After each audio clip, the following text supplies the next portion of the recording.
you alone? I'm so tired. Stay strong. What's up, YouTube? It's your boy Mark Dark, and I'm back with another video. If you're new, if you love The Chi, go ahead and hit that subscribe button. Like the video and leave your theories, comments, everything down below. Now today we're going to be talking about The Chi Season 4, Episode 6. This is the recap. Now I'm going to try my best to focus on all the key points. If I miss anything, you guys let me know down below, man. And this episode was crazy, y'all. It was crazy. Finally, the shooter is revealed. We are definitely going to talk about that in this recap. You guys let me know exactly, how did this episode make you feel? Did you enjoy it? Was you shook and shocked when you realized that, of course, Laverne was the shooter, Brandon's mother? And of course, I made the prediction videos about pretty much each character who had the highest motives to shoot Douda. None of those was the shooter, man. None of them was the shooter. I think they really wanted to surprise us with this one. Now, Laverne being the shooter, I can understand why she would want to do this. The reason why I did not bring her up in my prediction videos, because like I told you guys, didn't see her since the beginning of season 3 of The Chi at all. And that was it. We saw her at Brandon's funeral, and then that was pretty much it, man. We did not see her. So I'm like, okay, she's probably not in the show anymore. But she popped back up and she lays your boy Douda out. So let's begin, man. What did we see in this episode titled Candyman? Now, of course, Laverne is revealed as the shooter, right? And she tells Douda, look, you don't get to be the hero. You have ruined my life. We know that both of her sons is dead. She has nothing to lose. As I told you guys, the person that shot Douda, I would believe that they will have nothing to lose. And Laverne definitely doesn't have anything to lose, in my opinion. Like I said, the biggest surprise factor is we haven't seen her since the first episode of season 3 of The Chi at Brandon's funeral. So that's why a lot of people was kind of shocked that it was her.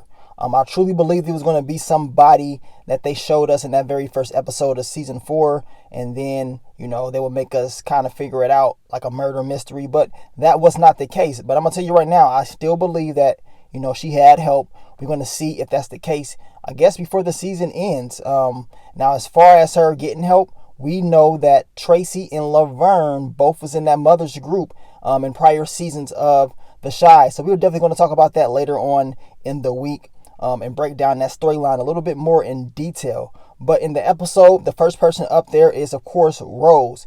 She seems very concerned. I know a lot of people still believe that she may have had something to do with Douda being shot. As of right now, we don't know 100%, for certain if that is the case. But we know she was the first person up there and showed a lot of concern when it came to Douda being shot. Now, Jake and Kevin are having issues in class. We know that Kevin is like, look, you're not just going to ignore what happened. We're going to deal with this. And Kevin, I know he's upset, he's mad, but he made the huge mistake by trying to fight, Jake in class. You're at this school whose standards are very high. I mean, if you do this, you have a high chance of being kicked out, even if he did not hit the teacher. When I saw the preview trailer, I'm like, man, your boy Kevin's going to get kicked out of school by doing this. They are not going to tolerate this at all. And then the teacher ends up getting hit by Kevin. I'm like, yeah, it's definitely over. They're not going to allow Kevin to get, over on this. I know he was upset, but he made a huge mistake. And of course, Jake is there. He's hit as well, but he's the victim as of right now, right? Kevin is the bad guy. That's at least what we were seeing on screen. And I know he had to be feeling some type of way. Like, man, I should have just waited. If I was Kevin, man, I would have just waited till we got off school, campus or whatever, and just caught him outside somewhere. I'm not about to risk my education, my opportunity to sell my education at this school over some drama that we got outside of school. But it is what it is. Your boy Papa and Maisha, they having some problems, y'all. Now, at the beginning, Papa is very upset. He's like, man, I'm going to cancel my podcast. It's not doing so good. Maisha is like, man, I got an opportunity to be in this magazine. And, Papa, as soon as he hears the news, he's like, look, I want to promote my podcast. It's a good opportunity for me to promote my podcast with your magazine opportunity. And Maisha's like, damn, like, you don't even seem happy. You seem more concerned about the podcast. And this is where their issues start to happen in that episode. Now, Dre is pissed off at Kevin. She's like, look, you messing up. Plain and simple. You're not a kid anymore. Every decision that you make is going to count. You know what I'm saying? None of that little kid stuff. You're going to ruin your life out here doing stuff stupid, especially fighting Jake at school. And, of course, you doing this could mess your whole future up. Nina didn't even want to talk to Kevin. She just walked off. Like, ruin your life if you want to and walk straight off. I at least give Dre some credit for stepping up and telling Kevin the truth and sitting there and talking to him. Now, we know that Douda is still unconscious. And as I told you guys, Rose does, truly seem concerned about him. I know it is theories out there saying that she could have been the person. At the end of the day, if it is a 2-part deal, they're not probably going to show us to the very end. But she does seem concerned about Douda's health, at least for now, okay? Then we get to, I believe her name is Ashley, and she's trying to do some business with Dom and, of course, Tiffany. But Dom is like, look, I know it's a catch. I'm not just about to accept anything that you throw our way. Tiffany, she was like, look, we can just take this deal. They seem cool. But at the end of the day, I think the communication was messed up. I do understand Dom's approach as far as not taking the opportunity that quick. Maybe we need to read over some things, not just hop on the first opportunity. Whereas Tiffany's like, no, we are not messing this up. So they did get into a disagreement. And Emmett is like, look, y'all got to chill out with all that. I need y'all back to work. And of course, Dom got pissed off. I mean, it was a lot of drama going on. At the end of the day, communication needs to be better. They need to understand that they have to make the right decision as a team and not always as one person. But like I told you, this communication thing in this episode was all over the place with everybody. Now, Rose goes out there and she pretty much says, look, she's put the police on blast because she knows the issues that they have with the mayor and the city. And she puts the officers that's supposed to be good on a blast as well. You can tell that she likes this power. That Douda, of course, is hurt and she's stepping up. She is at the front right now and she's feeling herself. This is why the fans are saying, okay, Rose is liking this. This is what she wanted at the beginning anyway. She wants to have this clout and this power to do whatever she wants to do. We're going to see how she's going to use that in this episode, I believe, and later on in the season. Now, we get back to Kevin because Papa decides to bring Kevin and Jake and Gemma on his podcast. He wants to settle this drama, these issues between the two. He said, look, y'all friends at the end of the day. We always settled this. So, of course, they agree. Was not, the best way of doing it, I would say. But Papa is trying. But at the end of the day, we know he is trying to promote his podcast. Now, to get into it, of course, Gemma is like, look, we're sorry about how everything happened. We didn't want it to play out like this. But Kevin, you pretty much, she played Kevin like you wasn't here for me.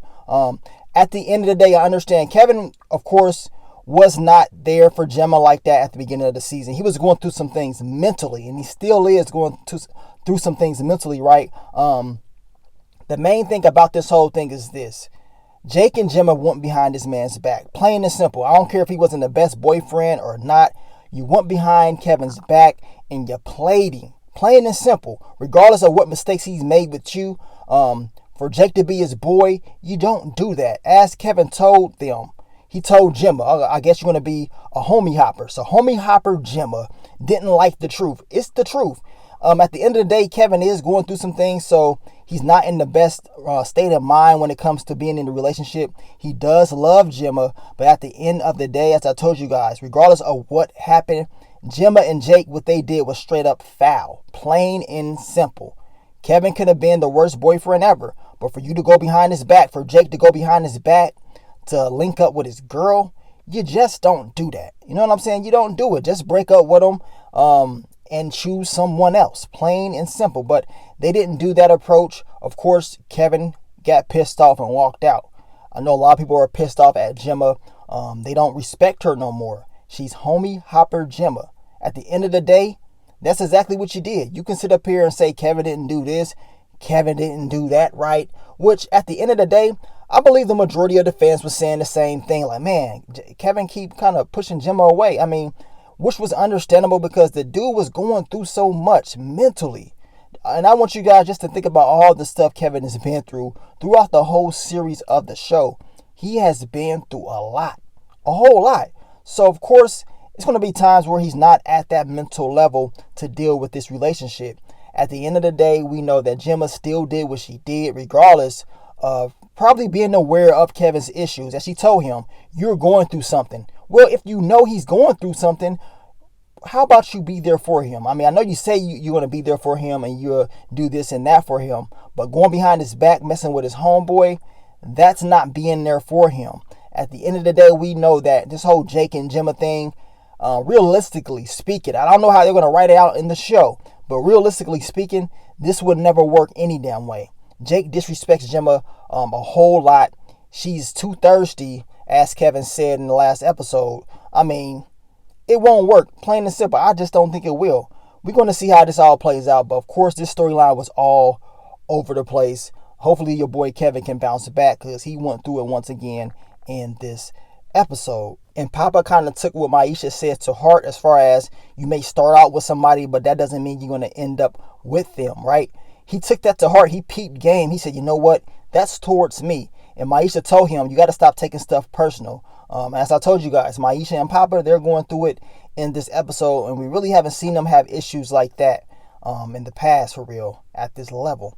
Now Douda finally wakes up. Some of you said that maybe Rose was recording him when he pretty much told her that Brandon's mom, Laverne, shot him, and he pretty much confessed to killing Brandon. He said he had to because of him talking to the feds. Now, Rose, of course, is telling him, look, we got to handle business. This will be the best comeback story ever. Of course, we know Rose is stepping up to the plate, handling all the mayor's duties, because Douda cannot do it. And Douda doesn't really like this. He's like, man, you seem kind of happy. You seem too happy to have this position of power. Which Rose, she is handling things. She's not playing around. And you can tell she loves this power. The question is, was Rose recording him? I don't know about that. I don't know if she would really do that. But then again, we're talking about Rose, y'all. The girl would do anything, right? Then we get to Tracy. And Tracy, she's having a quick conversation with Emmett. She walked past, of course, Dre. She's trying to get up out of there. She's on the phone. And, of course, it's making it seem like something's up. Maybe it's just, of course, the budget did not go through as far as her organization. So she kind of stormed up out of the place.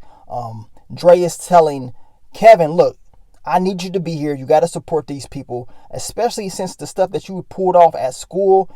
She's putting that pressure on Kevin to make sure he's doing what he needs to do. And he needs that, man. Kevin has been needing someone to be on his tail for a long time. So now we are starting to see that, right? Then we get to Maisha. She's finally getting her little magazine shoot. She's getting the credit that she truly deserves. Remember, Maisha put in the work. She was not really trying to take over Papa's podcast. She waited for her opportunity. She rapped on there, and that was it. She's stuck in the shadows, right? Now, of course, Maisha is being interviewed, and the lady is asking her, where can she, listen to her music? And then out of nowhere, your boy Papa, he pops in and says, well, you can listen to it on my podcast. He gives her the card, his business card, and Maisha doesn't like this. She's like, man, I could have told her where she could find my music at. She wanted to tell her about her Instagram and stuff like that. She just wanted her time to shine, which is very understandable that she wanted this. Like I said, if you check the past, Maisha, she was not pressing Papa like that. She allowed him to have his show and do what he wanted to do without trying to overshadow him. But it does not seem like that's the case in this situation when it comes to her shine and Papa being in the background. Now we get to Jake and Gemma, and of course Gemma's like, what should we do? Should we actually say we're sorry? And Jake is like, no, we should do what makes us happy. He's tired of pretty much doing all these things for Kevin, trying to make him feel good. At the end of the day, what they did was straight up foul. Plain and simple. They can go live a great life together, but we know Jake is a snake and Gemma is for the homies. It's just not a good combination to me. Now, Kevin finally gets that conversation with Emmett. And he has been needing this, right? Kevin has always got good advice from Brandon and Emmett in the past when Brandon was not there. Now, Emmett pretty much tells Kevin exactly what he needs to be doing. Take these lessons and learn from them. Things happen in life for a reason. Just bounce back. That's all you need to do. And of course, Kevin's going to take this information and say, you know what? This is just a life lesson. I know now who I should trust. And I'm going to use this information to bounce back even better in the future. Now, Gemma and Jake, they're about to get down, y'all. Plain and simple. They're doing exactly what they want to do to make them happy. And then all of a sudden, your boy Treg and Imani, they pop in and pretty much they feel embarrassed. Feel embarrassed that they end up getting caught making out, and of course, getting caught almost about to smash. It's not the best way to go out, right? But we know that Treg and Imani, they want to make sure that they give Jake and Gemma the best advice, especially when it comes to something this serious. Now we get back to your boy Jamal. He's finally returned to the season. And I'm going to tell you right now, this dude, his life is just drama. He cannot agree with his girlfriend. Of course, his little sister is pissed off. She's tired of all the drama. I mean, this dude, his storyline is all over the place. And it doesn't seem like the help is working. Dre is trying to talk to them. This dude is all over the place. His girl, I mean, what a crazy storyline. But they kind of set it up whereas, I believe her name is Leela or whatever. She's probably going to have a relationship with Kevin. As your boy Emmett said, the best way to get over an old girlfriend is to get with a new one. So we're going to see if Kevin is going to try to get at her or someone else. But Kevin definitely needs to move on. Gemma is for the streets. She is old news, plain and simple. And Kevin, hopefully he does take Emmett's advice. We're going to see how fast he moves. After this episode, man, I don't know if your boy Kevin wants to even mess with anybody as of right now. Now, of course, Jake and Treg, they're talking. Treg, has to get him, the talk. We already know what that's about. But Treg is like, look, first off, it's not always about sex. You need to, get to learn the person that you're dealing with. Get to learn them and figure out what they like. Talk to them, communicate. He's really trying to just teach him game about females and being in a relationship and, being a better person. At the end of the day, Jake is young. He's going to make a lot of mistakes. And based off the way he talks to Gemma, I don't know if it's going to work. But as of right now, the two seem like they truly like each other. Then we get to Maisha, right? And Maisha and your boy Papa. And she's like, man, why did you pump your podcast when I was talking to the magazine people? And Papa's like, well, I just wanted to put that out there. And it does seem like Papa is kind of jealous. He wants to have shine. Maisha's like, man, you just got to, hold off. Like, when it was your time to shine, I let you shine. And I stood in your shadows. I didn't try to overwork you as far as getting in the front. I allowed you to have your shine. I stood in the back. But when it's my turn, it seems like it's more of I need to pump my podcast in the sense of I'm not getting that exposure that I truly deserve. She is getting it. At the end of the day, I think they need to work together as a team. And probably what Papa said, they probably shouldn't be doing business together. And it really does seem like if Maisha does get a little bit of clout and some type of recognition, Papa is like, man, I don't know about that. Is it really that he's jealous or that he wanted his podcast to stand out more? Maybe if both of them was receiving props, things will be differently. But as of right now, it's definitely not looking good. And then Dre and Jada. Once again, she's showing her love and support for her friend. We know that Jada is going through it and she's going to need a shoulder to lean on, right? But we figure out that Nina is, she's pulling the Marcus. She is stalking Dre. She's like, look, I'm tired of all the lies. I know you're lying. I'm going to follow you and figure out exactly what you're doing. And once again, she texts Dre. Dre lies and says, look, I got some work stuff to do. I'm going to be, it's going to be a late night and stuff like that. And Nina, she can't take it no more. And as I told you guys in my quick thoughts video, I said, regardless of what happens, Nina needs to have this conversation with Dre first before she goes out there and does something stupid. And this is the question that we knew would come into play.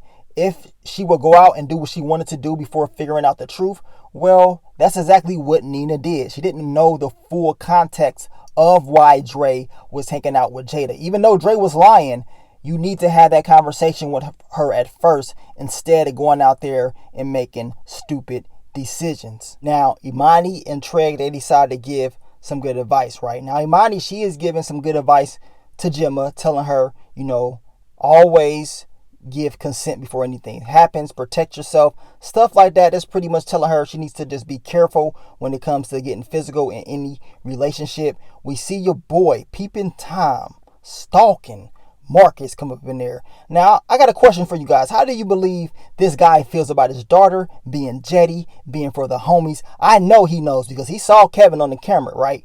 And I know he's like, man, Kevin probably is not that bad after he saw how Jake is living and what's going on up in there. You can tell that he's kind of judgmental. He doesn't like that she is there, but hey, he cannot control Gemma. She's going to be out there for the streets if that's what she wants to do. At the end of the day, I know he is just sick deep down inside. Like, man, I can't control my daughter. She's out here doing whatever she wants to do. But we're going to see exactly how much Jake and Marcus, going to like each other. How would this relationship end up being? I can't wait to see it. Now, Keisha and Christian, they finally go out on a date. They go to Sunny's. Now, of course, we know that they decided to just meet at Sunny's instead of Christian's house because Keisha is not comfortable at being at somebody else's house, especially someone she just met. Not right now, right? Everything seems like it's going cool until Christian, he kind of, he puts his hands on Keisha, trying to just be, nice and bond with her. Of course, Keisha's not ready for anything physical right now, which is very understandable. But see, Christian is very understanding. He's like, look, don't worry. Just breathe. It's going to be all right. We're going to take our time with this. You guys, I've been seeing what you have been saying about Christian, and it's like half and half. Some of you guys said he's cool, and I've been seeing some of you guys have been saying he can't be trusted. He's up to something. Maybe he is connected to another character. Well, we're going to find out. As of right now, Christian has not given us anything as far as being bad. He does really seem like he is concerned about Keisha, and he actually likes her. Now, we finally get to Douda and Tracy, and Douda's like, man, I ain't got myself together. I ain't looking too good right now. But they have a conversation. This is what we've been waiting on, right? Tracy tells him, look, the money, the budget that you talked about as far as this organization and stuff like that, it got disapproved, whatever, by the mayor's office, right? So now Tracy's like, all the stuff that you told me, is it all just for talk, or was you just trying to smash? Well, we know for damn sure Douda was definitely trying to cloud those cheeks. I mean, can you blame him? But at the end of the day, Tracy's not having none of this. She's like, what the hell is going on? Like, I thought we was cool. And you can tell Douda is kind of shocked too. He's trying to tell Tracy, look, hold on. Now what I'm believing is pretty much what you guys have been saying. Rose, she is taking full advantage of Douda being out, hurt, and her, using that power, she can instantly deny anything that Tracy was supposed to receive. Anything that Douda promised her in the past, your girl Rose is probably in there saying, nope, you're not getting this. I am taking that away. We're going to find out if that is the case. We know that Douda, he's not in the right state of mind as far as trusting anybody. He's like, look, I can't trust nobody up in here. He doesn't know who to trust. So things are not going the way he wants them to go. At the end of the day, if I am Douda, I'm cutting everybody off. I don't trust nobody because he has entirely too many enemies. I believe Douda truly believes that it was someone else that helped set him up. And you can just tell the way he is acting. How in the hell did Laverne know he's going to be up on the roof at that particular time? I guess she could have just been telling him, but we're going to find out very soon. Now we get back to Tiffany and Dom, and they pretty much have squashed the little issues that they had earlier. Dom pretty much told her she's just trying to look out for them, just getting better at communicating, as I told you guys. Now another opportunity for them opens up. Your boy Iman Shumpert, he is in the Shy universe, and he's like, look, we can make some business together. Look, I'll give y'all a certain percentage or whatever, black owned, y'all get more money, pretty much something that they're used to, and it seems easier than how the lady that came earlier on in the episode was presenting. And it does seem like Dom and Tiffany want to get their cheeks clapped. And Dom is talking about, look, we can go meet up at your business or whatever. We can see the place. I'm going to tell you right now, if it's got anything to do with Dom, most likely some cheeks are going to get clapped. That's just what's going to happen. So I'm glad that they are having a better business opportunity, and hopefully this can go well for both Dom and Tiffany. Now we get back to your girl Nina, and she's having some drinks. She is feeling down and out. She is tired of all the lies. But now she has decided to take it out. She decided to take out all her frustrations at this bar where your girl LaPortia pops up. AKA the Brat is here and she is already on it. As I told you guys, we knew with her description, she's a truck driver and she is coming for blood. She's not playing around and she is giving Nina the attention that Nina wants, right? Now, Nina believes Dre is out there cheating with Jada. She does not know the full truth. So this decision was straight up a decision you made without knowing everything, right?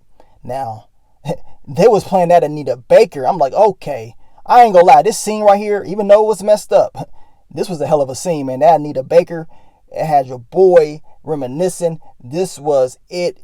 But it was bad at the same time. Come on, Nina. You got to be smart. Now, I predicted. I was like, man, they're probably going to start something. But Nina was going to be like, no, I can't do it. Well, that did not happen. Nina said, go ahead, do what you do. She got a little freak on. And then later on in the episode, she finally realized the truth. Which is probably something that should have been what? Communicated earlier.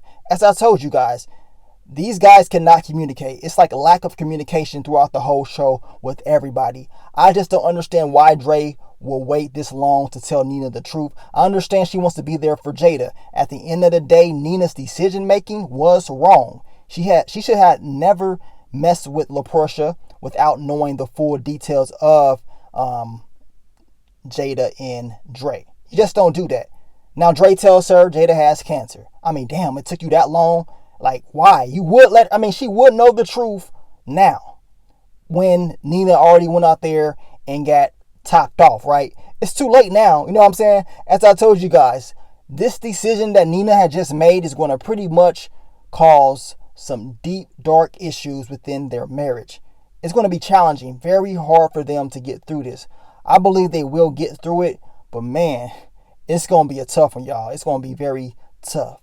Now, Papa and Keisha are having a conversation, of course, at church. And, Keisha is trying to give him some good advice, pretty much saying that, look, you're going to get over whatever you're going through with Maisha. You're going to just push through it or whatever. Stuff happens. And Papa tells Keisha, look, don't worry about the baby and stuff that you're going through. You're going to be all right. And he kept saying it pretty much. But deep down inside, Papa doesn't even believe that things in his life is going to be all right. For time and time again, he's been putting on a big front. Deep down inside, Papa knows the truth that, this thing with Maisha may not last, which is probably the case, right? Now, Keisha, she's able to hold her child, and you can already feel the bond. She was giving Octavia some advice on how to calm down the baby, and it worked. Keisha feels at one with her child. She wants to be there for the kid. You can see the tears coming down her eyes. And this has been a fan prediction since the very beginning that Keisha, when it's all said and done, regardless of what happens, she's going to want to keep her baby, which we end up finding out at the end of the episode. But man, I wonder how this is going to work out now with Octavia. Will she be so nice now? Now we get to your boy, Douda, Otis Perry. He is paranoid. He doesn't know who he can trust. He has told Treg the reason why he didn't have Rose come and pick him up because Treg asks. It's because he don't know who to trust. And he feels like these guys right here are going to be there for him.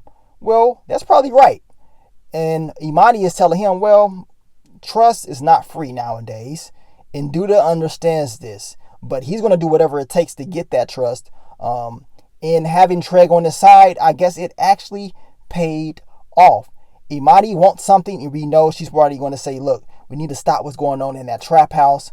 I know you got the power to do this, so let's get into it, right? We know in the next episode, based off the previews, that trap house will be brought back up, which I would assume that Douda said something or pulled some strings for that to happen. But man, Douda can't trust nobody, but he puts trust in Treg and Imani. We're going to see how far that goes, right? Now, we get back to Papa and Maisha. It's finally at the end. Of course, Papa comes up with a good solution. He said, you know what? Yes, we do have issues within this business relationship. But you know what? How about we just don't do business together? We stay together, but we don't do business. We cannot mix business with pleasure. Maisha is like, I don't know about that. How about we just take a break completely? She wants space. So now Papa was there just looking like, man, I tried to work this out. Yes, things didn't go the best way, but Maisha is not even trying to be with Papa. So now Papa done lost his girl. Kevin done lost his girl. She homie hopping. I mean, like, damn, can't nobody have a good episode. Now we get back to Kevin and Keisha, and finally the two are having a good conversation. Your boy Kevin gets Keisha's baby some J's, and Keisha once again is feeling like, man, I gotta have this child, man. I gotta keep my baby. And of course, she's telling Kevin, you need to do what you gotta do. Kevin is telling her, well, you're right. I'm gonna step up. I'm gonna fix this. Don't worry about it. Things will be handled. Then we get to Tiffany and your boy Emmett, and Emmett is giving Tiffany props. He's like, man, I appreciate you, for being patient, for dealing with all my mess. The two seem like they are coming closer, right? As I made the video earlier in the week for you guys about, will Emmett's breakdown bring him and Tiffany closer? Yes, it's going to bring them closer. As I told you guys at the very beginning, tragedy, trauma usually brings people closer. The thing is, will this bring their actual relationship, their marriage, closer? I don't know. That open marriage thing, I still don't believe it is a good fit. We shall see. Now, of course, Nina is in the bed and she is feeling very bad because now she's like, man, I didn't know Dre was going through this with Jada. She feels horrible by getting topped off by the brat, and that's definitely going to be brought up very soon. I cannot wait to see how that story develops. Then we get to the principal, and he is having a conversation with Kevin, and I already knew what was going to happen. Of course, Kevin gives a great speech about how in what he's going to do to improve and stay focused within school.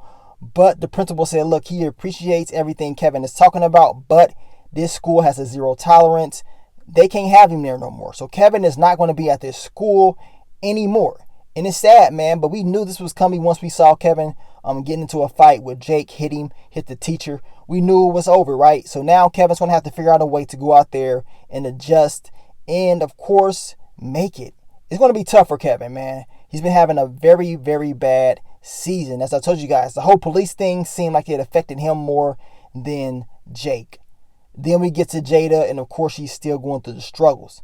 Very struggling episode for her. She's losing her hair, with the cancer, the chemo. I mean, this is very tough. And I know a lot of you guys have probably seen people go through this.